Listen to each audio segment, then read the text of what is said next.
Muy buenos días.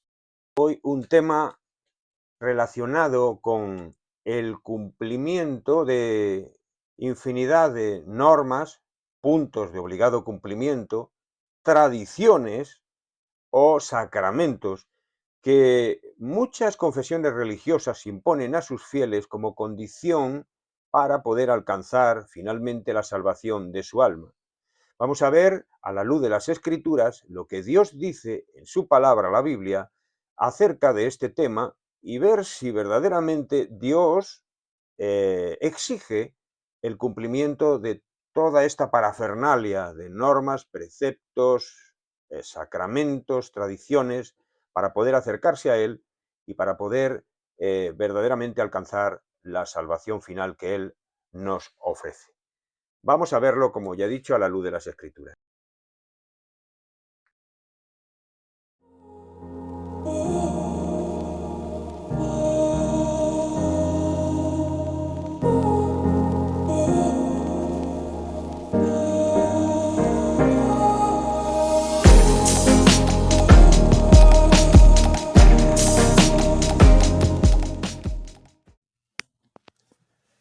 Como de- El cumplimiento de normas, preceptos, tradiciones, sacramentos diversos y una retahíla de puntos de obligado cumplimiento para poder alcanzar la salvación, el cielo, el perdón de Dios, la comunión con el Señor.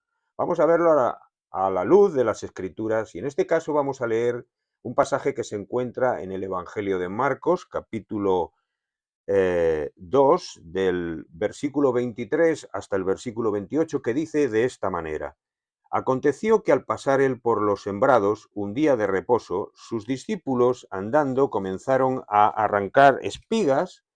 Entonces los fariseos le dijeron: Mira, ¿por qué hacen en el día de reposo lo que no es lícito? Pero él les dijo: ¿Nunca leísteis lo que hizo David cuando tuvo necesidad y sintió hambre, y él y los que con él estaban, cómo entró en la casa de Dios, siendo Abiatar sumo sacerdote, y comió los panes de la proposición, de los cuales no es lícito comer, sino solo a los sacerdotes, aún dio a los que con él estaban?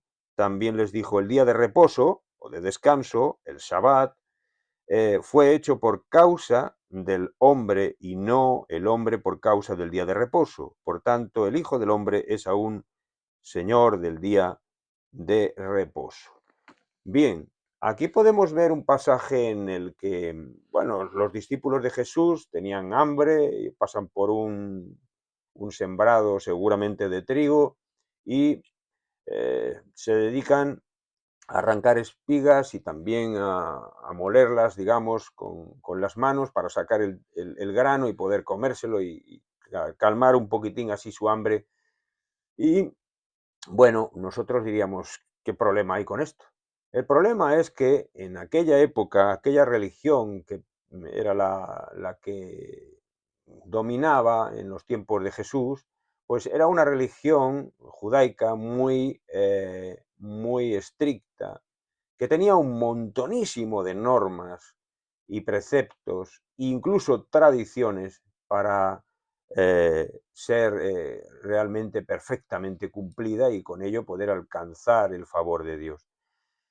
De hecho, los religiosos se acercan a Jesús y le dicen: ¿cómo es que tus discípulos hacen esto? ¿Cómo tú, siendo un rabí, un maestro de la ley, un predicador de la religión que el pueblo de Israel profesa, cómo es que tú te atreves a decirles que, bueno, no, que pueden hacerlo y no les reprendes porque hoy es día de descanso, es sábado, según le decían los judíos, es Shabbat, y por tanto no se puede trabajar, y ellos consideraban que el simple hecho de arrancar las espigas de trigo ya era un trabajo, y también consideraban que el molerlas con la mano para sacar el grano y comérselo también era otro trabajo, que era trillar. Por tanto estaban incumpliendo doblemente el mandato de Dios de no transgredir el mandamiento de trabajar en sábado. Y Jesús, pues aquí pues les pone el ejemplo de David, que también el rey David antiguamente pues había hecho pues algo que también era según la ley ilícito. Él tenía hambre, iba con sus hombres, va con su gente, llegan al templo, al lugar donde la casa de Dios, y allí se dedican a comerse los panes de la proposición, es decir, aquellos panes que el sacerdote tenía preparados como ofrenda, ya estaban santificados para ofrecérselos a Dios en ofrenda, ¿no? Como había costumbre en aquellos tiempos.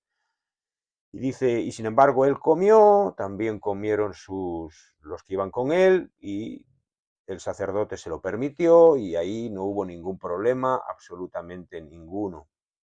Y lo que vemos aquí es que los religiosos de la época echaban en cara a Jesús que no estaban cumpliendo la tradición de los ancianos. Ellos anteponían las tradiciones, las normas, anteponían un montón de puntos que ellos mismos a lo largo de los siglos se habían inventado, que para nada había establecido Dios en su ley, en sus mandamientos, como podemos observar que ocurre también en el día de hoy. Hay confesiones religiosas que se dedican a implantar normas, preceptos, incluso elevan la tradición, sus tradiciones, por encima de la palabra de Dios, la Biblia. Y no tenemos que poner nombre porque todos nosotros ya lo sabemos. Esto sí es pecado. Esto sí impide una relación con Dios. Esto sí puede impedir que tú puedas alcanzar la meta final y no el incumplimiento de todas estas normas. Porque Dios no estableció, como hemos visto aquí, según Jesucristo, no estableció las normas religiosas, no estableció el día de reposo para asfixiar al hombre, no estableció las tradiciones ni los sacramentos para poner cargas sobre las personas que les impidan acercarse libremente a Dios, sino que las normas que se pueden poner en una confesión religiosa, las tradiciones o cualquier otro, digamos, sacramento, lo que sea que cada confesión religiosa ponga, todo esto debe ser para ayudar al hombre, al ser humano, al hombre y la mujer, a acercarse a Dios. Todo lo que impida que el hombre y la mujer puedan acercarse a Dios no está establecido por Dios. Las normas, los sacramentos de obligado cumplimiento, sin los cuales no es posible que tú puedas obtener la salvación, las tradiciones no son obligatorias, Dios no las impone, ni tampoco Dios las quiere. Lo que Dios quiere es un corazón sincero que se acerque a Él con arrepentimiento, con reconocimiento de su pecado y con su reconocimiento de su incapacidad por sí mismo de poder alcanzar esa salvación y recibir el medio que Dios ha establecido para esa salvación. El único medio, la fe en Jesucristo, no tradiciones, no sacramentos, no puntos de obligado cumplimiento. No te cargues, no te dejes engañar, sé libre, busca a Dios con sinceridad, sin que haya obstáculos en medio, porque Dios no los ha puesto, los han puesto las religiones. Líbrate de esas cargas y de esos obstáculos de la religión y ven a Jesucristo. Jesucristo no es una religión, Jesucristo es el Salvador y la manera de acercarse a Él es en libertad, porque Él siempre te va a recibir si tú vas a Él con sinceridad. El que a mí viene, no lo echo fuera, dice Jesús. Acércate a Jesús y no a través de tradiciones, sino directamente. Puedes hacerlo. Tienes permiso del propio Dios. No tienes que cumplir normas, no tienes que cumplir sacramentos, no tienes que cumplir tradiciones. Sé libre de todo eso. Que el Señor te bendiga y hasta la próxima.